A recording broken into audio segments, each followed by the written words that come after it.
네, 안녕하세요. 오늘 저희가 함께 좀 깊이 파고들 자료가 있는데요. 요즘 다들 좀 어렵다고 하시잖아요, 경제 상황이. 네, 그렇죠.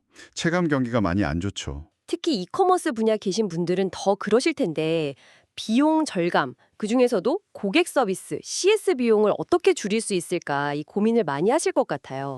CS 비용. 이게 사실 만만치 않죠. 그래서 오늘 볼 자료가 바로 주식회사 KN웍스, 여기 챗봇 나우 팀에서 나온 글입니다. 이커머스 CS 비용 절감 전략에 대한 건데 꽤 흥미로운 분석이 담겨 있더라고요. 챗봇 나우 자료군요. 네, 들어본 것 같습니다. 네, 이 글을 보면요. 일단 요즘 이커머스 업계가 처한 현실부터 짚어줘요. 뭐 아시겠지만 대형 쇼핑몰들 M&A 얘기도 나오고 또 구조조정, 희망퇴직 이런 소식도 들리고요. 맞아요. 분위기가 좀 뒤숭숭하죠. 게다가 그 중국 직구 플랫폼들 있잖아요. 가격으로 엄청 밀고 들어오고 있고요. 네. 경쟁이 정말 치열해졌어요. 근데 이게 단순히 대기업들만의 문제가 아니라 직접 쇼핑몰, 그러니까 자사몰 운영하시는 분들께도 이게 정말 피부로 와닿는 위기다. 이렇게 지적을 하더라고요. 그렇죠. 규모가 작다고 해서 자유로울 순 없으니까요. 구체적으로 어떤 어려움이 있냐 보면 뭐 광고 효율은 점점 떨어져서 비용은 늘어나고 인건비는 뭐 매년 오르잖아요. 네, 인건비 부담이 정말 크죠. 그리고 수입 물가나 원자재 값도 올라서 매입 비용도 오르는데 아까 말씀하신 것처럼 가격 경쟁 때문에 판매가를 막 올리기는 어렵고. 그렇죠. 그럼 결국 마진이 줄어드는 거죠. 네, 악순환이에요. 거기다 뭐 대출이라도 있으면 금리 올라서 이자 부담 커지고 투자 받는 것도 예전 같지 않다고 하고요. 정말 총체적 난국이네요. 그래서 이 자료에서는 2024년은 정말 생존이 키워드가 될 거다. 이런 예측까지 하더라고요. 자, 이 진단부터가 좀 심상치 않은데요. 네, 생존이라는 단어가 나올 정도면 그만큼 상황 인식이 좀 절박하다는 거겠죠. 이런 위기 상황에서 사실 기업들이 가장 먼저 또 어떻게 보면 가장 빠르게 할 수 있는 대응이 바로 비용 절감 아니겠습니까? 그렇죠. 일단 허리띠부터 졸라매는 거죠. 네. 근데 이 자료는 여러 비용 중에서도 특히 고객 서비스, CS 쪽에 좀 주목을 하고 있어요. 왜냐하면 평소에는 잘 못 느꼈을 수도 있는데 이런 비효율적인 부분들이 어려운 시기에는 더 크게 다가올 수 있다는 거죠. CS 쪽의 비효율이요. 네. 어떻게 보면 이런 위기가 오히려 기존의 운용 방식을 한번 점검하고 개선할 수 있는 기회가 될 수도 있다. 뭐 이런 시각도 있는 것 같습니다. 맞아요. 그리고 이 자료에서 제가 정말 흥미롭게 본 부분이 있는데요. 쇼핑몰 고객센터로 들어오는 문의 중에서요. 무려 67%가 단순 반복 문의라는 거예요. 67%요? 상당히 높은데요? 네. 예를 들면 뭐 배송 언제 와요? 저 취소하고 싶어요. 교환 어떻게 해요? 주문한 거 확인 좀 해주세요. 뭐 이런 것들이죠. 사실 FAQ 게시판 같은 데 찾아보면 웬만한 건 다 해결될 수 있는 그런 질문들이래요. 정말 기본적인 질문들이네요. 그게 전체의 3분의 2나 된다는 거죠? 네. 저도 이 숫자 보고 좀 놀랐어요. 생각보다 훨씬 큰 비중 아닌가요? 그렇죠. 여기서 이제 중요한 포인트가 나오는데 바로 이 67%의 단순 문의를 지금 현재 상담 인력들이 직접 처리하고 있다는 사실입니다. 사람이 직접요? 네. 이 자료에 따르면요. 상담원 한 분이 CS 문의 1건 처리하는 데 드는 비용을 대략 한 2,000원 정도로 추산하고 있더라고요. 건당 2,000원이요? 꽤 드네요. 네. 근데 더 놀라운 건 뭐냐면 전체 상담원들 업무 시간의 약 60%가 바로 이런 단순 문의 응대에 쓰이고 있다는 분석이에요. 와, 60%나요? 그러면 단순 계산만 해봐도 인력이나 비용의 상당 부분이 계속 반복되는 일에 묶여 있다는 거네요? 바로 그겁니다. 이건 뭐 효율성 측면에서 봤을 때 분명히 개선의 여지가 크다. 이렇게 이 자료는 좀 강하게 이야기하고 있어요. 그러네요. 정리해보면 문의의 67%는 단순 반복형이고 상담원 업무 시간의 60%가 여기에 들어가고 또 건당 2,000원의 비용이 발생한다? 이 세 가지 숫자를 딱 놓고 보니까 CS 운영의 비효율성이 확 느껴지는 것 같습니다. 그렇죠. 그래서 이 자료가 내놓는 해결책이 바로 챗봇 도입이군요. 구체적으로는 이 글을 쓴 챗봇 나우라는 솔루션을 통해서 아까 말한 그 단순하고 반복적인 문의들 있잖아요. 이걸 그냥 자동 응대 시스템으로 넘기자. 이런 아이디어인 거죠? 네, 핵심 아이디어는 바로 그거예요. 그러니까 반복적이고 어느 정도 예측 가능한 질문들은 챗봇이 그냥 24시간 알아서 효율적으로 처리하게 하고 그렇게 해서 아낀 비용이나 인력은 다른 더 중요한 곳에 쓰자. 이런 전략인 거죠. 상당히 합리적인 접근인데요. 잔료에서는 뭐 예상 절감액을 대략 계산해 볼 수 있는 간단한 공식 같은 것도 제시해요.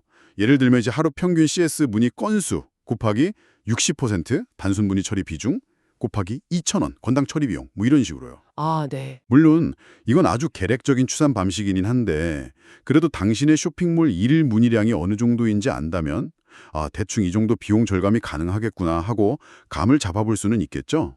그렇군요. 그럼 이렇게 해서 비용을 아끼면 이걸 구체적으로 어떻게 활용할 수 있을까요? 단순히 그냥 돈을 아낀다. 뭐 이거 이상의 의미가 있을 것 같은데요? 네, 자료에서는 크게 두 가지 활용 방향을 제시하고 있습니다. 첫 번째는 가장 직접적인 방법이죠. 상담 인력 규모를 좀 최적화해서 인건비를 줄이는 겁니다. 특히 지금처럼 어려운 시기에는 이런 직접적인 비용 절감이 생존에 정말 중요할 수 있거든요. 그렇죠. 인력 감축을 통한 비용 절감이네요. 네, 그리고 두 번째 방향은 조금 더 전략적인 접근인데요. 기존 인력은 그대로 유지하되 그분들의 업무 우선순위를 바꾸는 거예요. 업무 우선순위요? 네. 예를 들면 단순 문의는 이제 챗봇한테 맡기고 그렇게 해서 확보된 상담원의 시간과 역량을 어디에 쓰느냐? 뭐 VIP 고객 관리라든지 아니면 좀 더 복잡한 문제 해결 또는 고객에게 먼저 다가가서 필요한 걸 챙겨주는 그런 선제적인 고객 지원 같은 좀 더 부가가치가 높은 업무에 집중시키는 거죠. 오, 그거 흥미롭네요. 두 번째 방식은 단순히 비용 절감을 넘어서 어쩌면 고객 경험의 질 자체를 높일 수도 있겠다는 생각이 드는데요. 바로 그 점입니다. 네.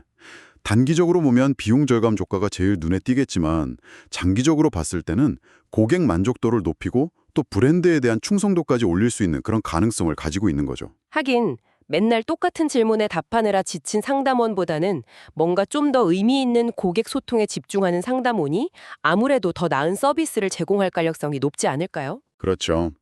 상담원 입장에서도 어떻게 보면 감정노동 강도가 높은 반순 반복 문의에서 좀 벗어나서 고객과의 관계를 좀 더 깊게 만들고 실질적인 문제를 해결해주는 전문가로서 역할을 하게 된다면 이건 뭐 기업에게도 좋고 직원 본인에게도 긍정적인 변화가 될 수 있겠죠. 네, 그럴 수 있겠네요. 물론 이게 성공적으로 되려면 뭐 적절한 교육이라든지 역할 재정의 같은 게 같이 가야겠지만요. 실제 성공 사례가 있다면 더 와닿을 것 같은데 혹시 이 자료에 그런 내용도 좀 있나요? 네, 있습니다.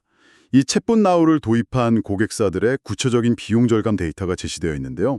한 고객사의 경우에는요. 일주일에 무려 1,200만 원, 이걸 월 단위로 환산하면 4,800만 원의 비용을 절감했다고 해요. 잠깐만요. 일주일에 1,200, 월 4,800만 원이요? 와, 연간으로 치면 5억이 넘는 돈인데요. 그 정도면 진짜 어지간한 중소기업 인건비 수준 아닌가요? 그렇죠. 어마어마한 금액이죠. 물론 이건 좀 규모가 꽤 큰 곳의 사례일 가능성이 높습니다. 네, 그렇겠죠. 하지만 자료에 따르면 보통의 경우에도 일주일에 한 100만 원, 그러니까 한 달에 400만 원 정도의 비용 절감 효과는 꾸준히 나타나고 있다고 합니다. 아, 보통도 월 400만 원 정도는 된다고요? 네, 연간으로 치면 4천만 원에서 5천만 원 정도의 비용을 아낄 수 있다는 계산인데 이것도 결코 작은 규모는 아니죠. 그렇네요. 정말 아니네요. 당신의 비즈니스 규모에 맞춰서 이 숫자들을 한번 대입해 보시면 챗봇 도입이 재정적으로 얼마나 매력적일 수 있는지 좀 파악하는 데 도움이 될 겁니다. 확실히 이렇게 구체적인 숫자를 보니까 그 효과가 더 실감나네요. 주 100만 원만 절감한다고 해도 그 돈을 뭐 마케팅 비용으로 돌리거나 다른 필요한 곳에 투자할 수 있다면 이게 상당한 기회가 될 수 있겠어요. 그렇죠. 이 수치들은 결국 챗봇 도입이란 게 그냥 단순한 이론이나 뭐 기대 효과 이런 걸 넘어서서 실제로 측정 가능한 재정적 이익으로 연결될 수 있다는 점을 보여주는 아주 강력한 증거가 되는 거죠.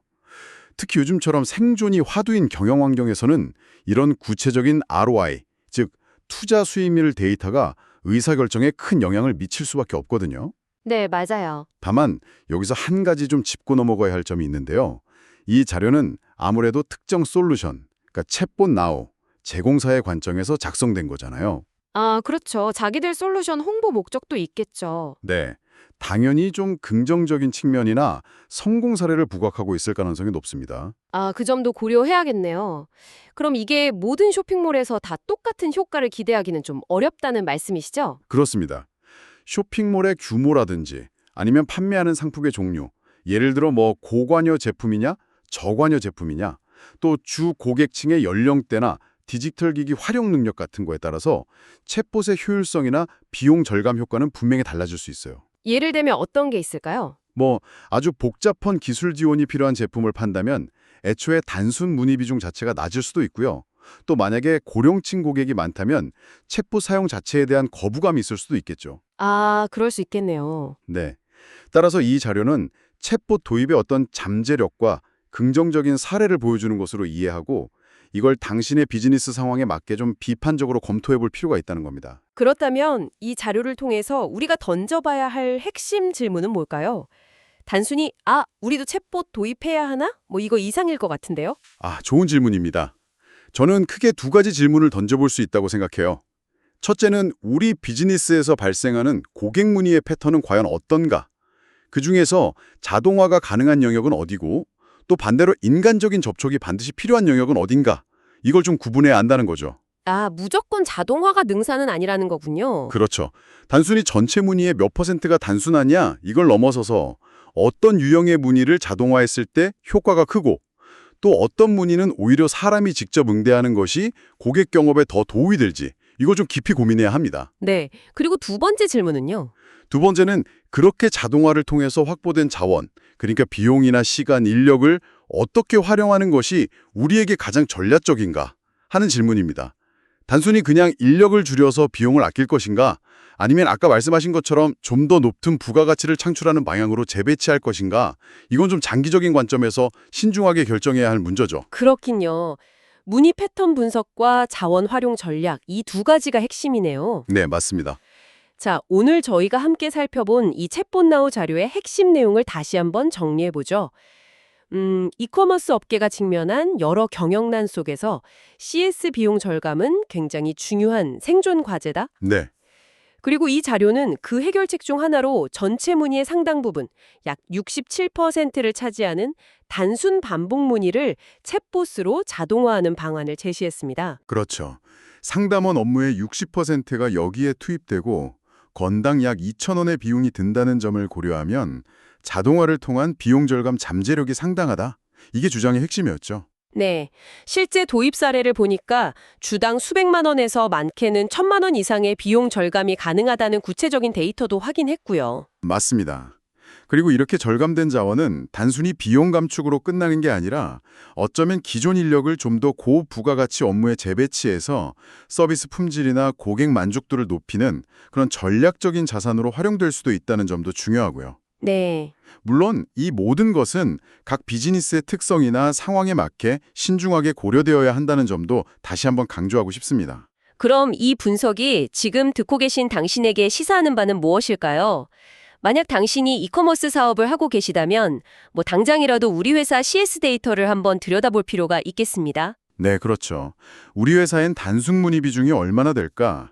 상담원들은 주로 어떤 업무에 시간을 쓰고 있을까? 만약 챗봇을 도입한다면 예상되는 효과는 어느 정도고 또 뭘 고려해야 할까? 이런 것들을 좀 구체적으로 따져보는 게 좋겠죠. 네.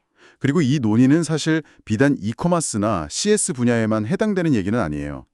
기술을 활용해서 업무 효율성을 높이고 비용을 절감하려는 시도는 사실 거의 모든 산업 분야에서 지금 일어나고 있는 아주 거대한 흐름이거든요. 아, 그렇죠. 다른 분야에서도 비슷한 시도들이 많죠. 네. 제조업의 스마트 팩토리라든지 금융권의 로보 어드바이저 아니면 마케팅 자동화 솔루션 같은 것들. 형태는 다 다르지만 본질은 비슷하다고 볼 수 있죠. 오늘 살펴본 자료는 그 큰 흐름 속에서 챗봇이라는 구체적인 기술이 고객 서비스라는 영역에서 어떻게 실질적인 비즈니스 가치를 만들어낼 수 있는지 그 가능성을 좀 명확하게 보여준 하나의 사례라고 할 수 있겠습니다. 마지막으로요, 당신에게 이런 질문을 한번 던져보면서 마무리하고 싶습니다.